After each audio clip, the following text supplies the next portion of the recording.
What's up, everybody? This is Dark Macek with Brutally Delicious, coming at you with a review of Iconic's brand new album, Second Skin. So rather than giving a brief biographical sketch, I went into this album kind of cold. There's a story there I'll get to, and I want to reveal to you how it is that I found out what this band is as I heard it. So jumping into that first track, there's immediately a great classic vibe. I can tell that it's been recorded recently. This isn't a remaster, but it sounds like a mix between like mid-aughts US power metal in terms of just how energetic it is, and there's some double bass drumming, but it's also very anthemic and reminds me a whole lot of Whitesnake. It's a very odd pairing, but I think it works. When the second track, Ready for Your Love, kicks in, the Whitesnake vibes are definitely much stronger here. Very strong 80s hairband vibes, but still sounding modern. The only thing that's a little bit off is that these solos are way too kick-ass for a band of that era. Reb Beach from Winger is phenomenal. And I mean, obviously, Nuno Betancourt, there are some, but this sounds way too holy shit for a hairband.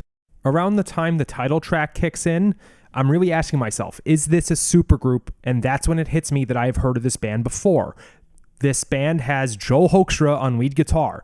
I want to disclose right now that I have taken lessons from him in the past, so there might be something of an implicit bias in this review. From the beginning, I thought that the drums were thunderous and exciting without overplaying, and that's what I remember. This has Tommy Aldridge on drums. So already you got two members of Whitesnake. It explains a whole lot. Rounding it out, we have Michael Sweet, Nathan James, and Marco Mendoza. Solid. Moving on with the songs. Nowhere to Run has a really standout chorus. I think this is the first one I'd heard beforehand. I think it was the single. What can I say? I'm a big sucker for 80s big chorus vibes. That said, to me, the standout of the entire album was Worlds Apart.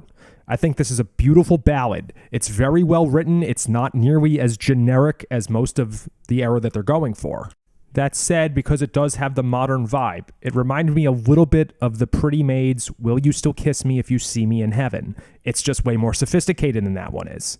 Other highlights include the song This Way. I found up asking myself, is this a ballad band? And is this song even a ballad? It's definitely a love song. I'm not really sure how to categorize this, but it really stood out and I loved it. And last but not least, the album closer. Enough of Your Love was a great rockin' way to close out the album. I know that this band, or at least two fifths of them, are really busy this year with Whitesnake's farewell tour. That said, I'm really hoping this outfit gets to go on tour. Maybe they'll open up for Whitesnake or Stryper, or one of their respective bands. But these songs need to be played live, and I would love to hear them. Thanks, guys. Rock on. Great work.